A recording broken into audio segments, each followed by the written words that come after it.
Concepts, Values and Wise Advice from the Billy Meier Context compiled by David Chance, revised October 18, 2023.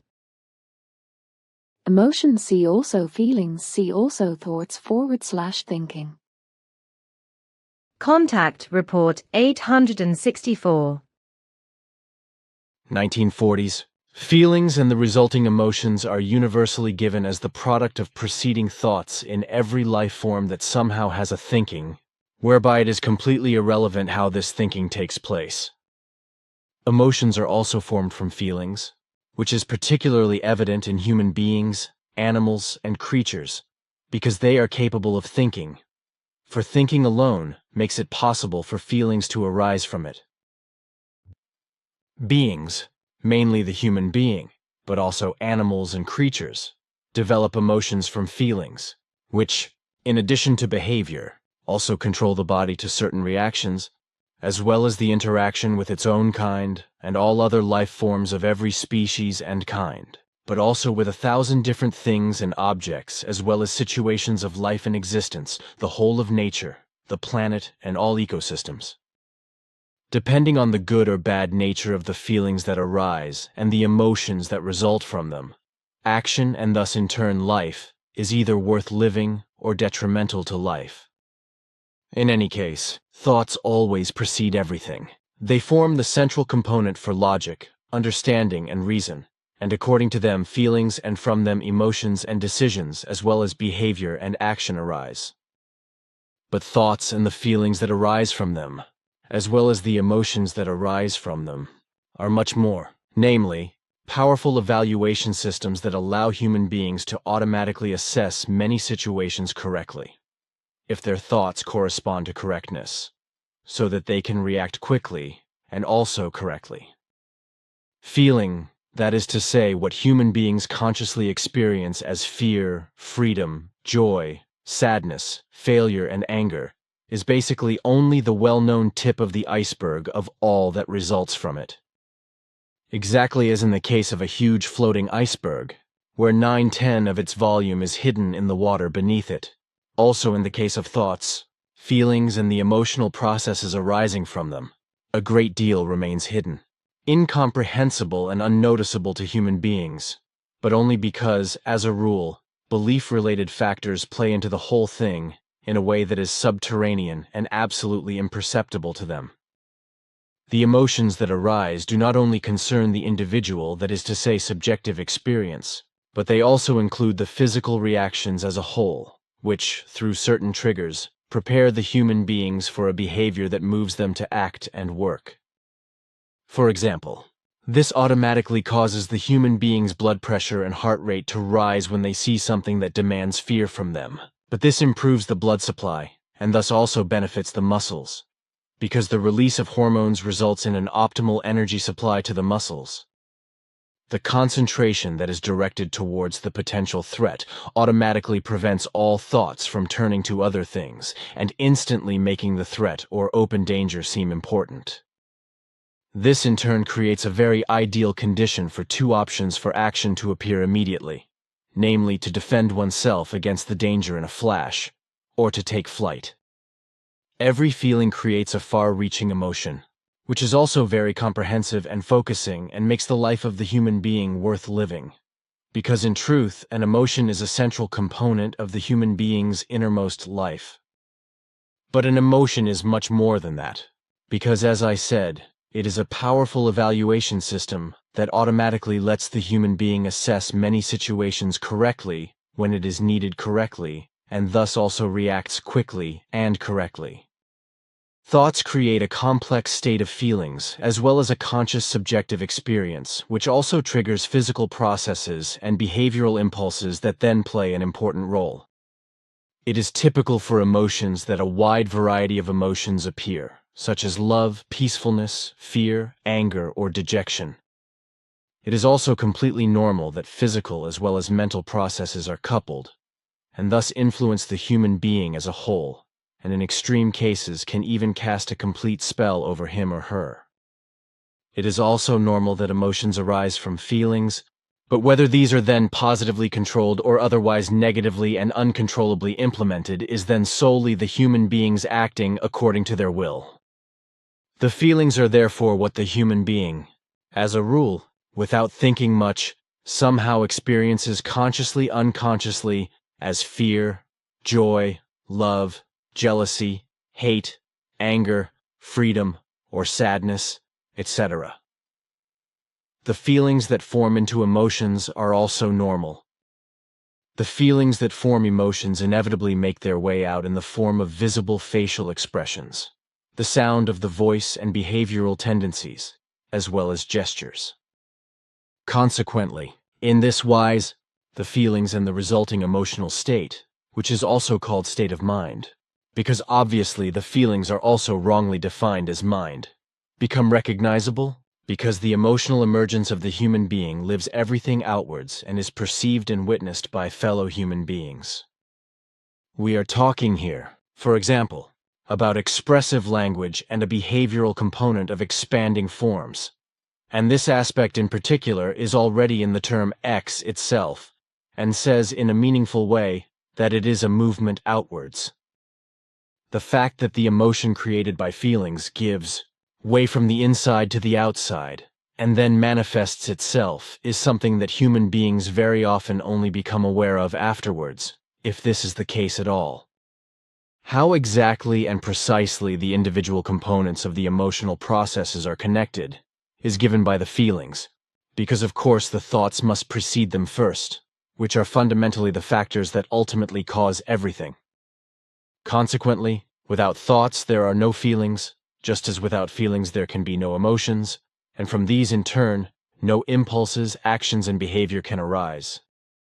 Certain areas of the brain are involved in everything, generating and controlling neurobiological processes, although emotions are so complex and multifaceted that they can hardly be generated in a controlled manner. In addition, not every human being reacts in the same way to certain situations, which in itself creates a wide variety of problems in being able to classify emotions into a certain scheme. It is difficult for human beings alone, as those affected by emotions, to be able to perceive them as a whole, because they are already unable to define their feelings, and they are also unable to comprehend the origin of them, namely their thoughts that precede everything. For this reason, the human being often perceives the whole process only very diffusely. This is especially the case when the feelings go uncontrollably crazy, and no clear and striking insights are possible anymore, because they are no longer perceived correctly, and are just diffuse. Feelings and emotions arising from them do bring variety into life, and every human being actually knows what thoughts and emotions arising from them are. But as a rule, these cannot be defined as what they actually are, in terms of their values, and in terms of their effects. It is also not understood that emotions do not arise and manifest themselves before feelings, but that it is exactly the other way round. Namely, that certain feelings are first created out of certain thoughts, and only from these do the emotions then develop. Feelings and the resulting emotions are not always good and beautiful, positive and peaceful, but also bad, negative, and even deadly. But if the human being tries to lead life without thoughts, feelings and emotions in a strictly objective and rational way, he will never succeed, because without thoughts, without feelings and emotions, he could not live, and would be as good as a dead living being. The human being would be an illusory being without compassion, and his existence would be only an illusory human being and as empty, as it would also be completely meaningless. Practically everything that makes him unique as a person would also be lost, as in the fact that his personal life story would also be null and void. The person's own emotionality, based on feelings, is a decisive and special part of the human personality, because the strong feelings and the resulting emotions have not only shaped the actions and activities of the human being in question in the past, but they also have an effect as special episodes at present and in the future, and constantly shape and change the inner identity of the human being. This is, so to speak, a personal experience that shows that the human being really does change in the course of his or her life, which may be for the good or the bad, depending on how the human being aligns himself or herself. Depending on this and on the events that occur, they are stored only faintly or particularly deeply in the memory. Emotions often enjoy a very bad reputation, especially when and by human beings who lead a negative life and consequently have unpleasant and otherwise bad thoughts.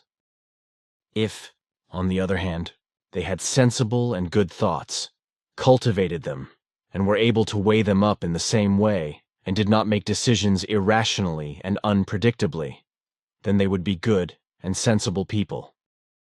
It is undeniable that, for example, quarreling often leads to no solution of problems, just as learned things are not brought to bear. On the other hand, however, emotions, if they can develop in a correct wise, bring about a valuable evolution in the course of time, which develops in a high-quality way. This is essential for human beings to be able to make correct decisions at all and to react to their environment in an appropriately wise manner. Correctly and thus reasonably considered, thoughts, feelings, and the resulting emotions are never a luxury, but are a complex system of aids in the life of human beings and their existence. The evolution of the human being has produced values that are essential for survival through his thoughts, feelings, and the resulting emotions, such as a mentally lightning fast and generally comprehensive evaluation system, as a result of which everything can be grasped and evaluated that falls within the range of the grasping capacity of the human being, as of all living beings in general. This system is genetically given and, with its further development, is therefore also hereditary in this wise, as it also ensures that these feelings arising from the thoughts and these in turn produce the emotions, which then control the actions and behavior of the human beings, and indeed, depending on the nature of the same, pleasant or unpleasant. If something seems disgusting, ugly, or simply repulsive, then the already repulsive feelings will lead to the likewise repulsive emotions. If, however, the feelings of freedom, happiness, joy, love, and peace motivate the human being, then the emotions form accordingly, and show the human being that it is worthwhile to use one's energy, strength, and time to nurture and cultivate good and positive thoughts in order to thereby also create good and positive feelings, from which in turn, good and positive emotions form. Human beings, however, who already have bad and negative thoughts and create corresponding feelings and emotions of the same kind, should not be surprised if their lives and existence take a bad turn or even sink into depression. If bad and believing thoughts also create corresponding feelings, then the cerebral cortex is also damaged, that is to say, important parts of the cortex, namely, because the processing of emotions is carried out badly. Bad, dependent, and especially faith-based thoughts give rise to just such feelings, which in turn give rise to similar emotions. However, these are a powerful system for evaluating situations and initiating actions and behavior. And they are always very quick in their action, so that the emotional reaction often takes place before the human being is even aware of the matter and situation. This is to say nothing of even thinking about it. This is because the emotional circuits in the limbic system are able to prepare an initial assessment and evaluation of what is coming, even before the comparatively slow-working higher cortex areas in the feelings arise, which spread and evolve into the emotions that form from them. The feelings are very important and promote the human being's emotions from them, whereby the processes prove to be somewhat different from correctness than science claims, and they also show what moves and guides the human beings in life. Unfortunately, it often happens that it is particularly difficult and troublesome when the world of thoughts is full of negativity, and consequently negative thoughts create bad and even evil feelings, such as fear and hatred, as well as enmity, anger, forlornness, annoyance, or shame, etc., and thus factors that are not, or only very difficult to control, but often not at all. This is especially the case when the human being is treated unfairly or feels this way, but also when something is embarrassing to him, such as a reprimand and the like, or a stupid answer, accusation, allegation, and so on. Very often, Human beings do not know how to react to such stupid statements or stupid accusations, etc., so they become embarrassed, ashamed, or angry.